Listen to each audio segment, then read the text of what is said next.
देखो बंधुरा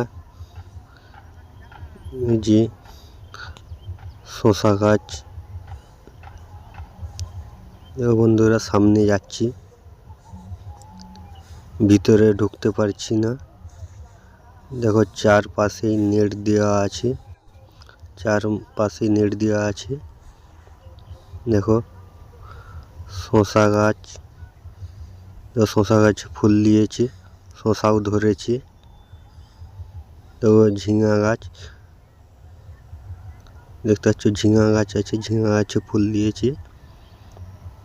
ওই যে শসা গাছ, শসা গাছে ফুল দিয়েছে, শসা ধরছে। ওই যে ঝিঙা গাছ, দেখো ঝিঙা ধরেছে, ফুল দিয়েছে ঝিঙা গাছে। শীতের জন্য গাছ বাড়েনি, অতিরিক্ত ঠান্ডা হলে শসা গাছ হয় না। দেখতে পাচ্ছ শসা গাছ কেমন হয়ে গেছে। এই ঝিঙা ধরেছে দেখতে পাচ্ছ, এতে তোলা হচ্ছে, বিক্রি করা হয়। দেখো শসা গাছ।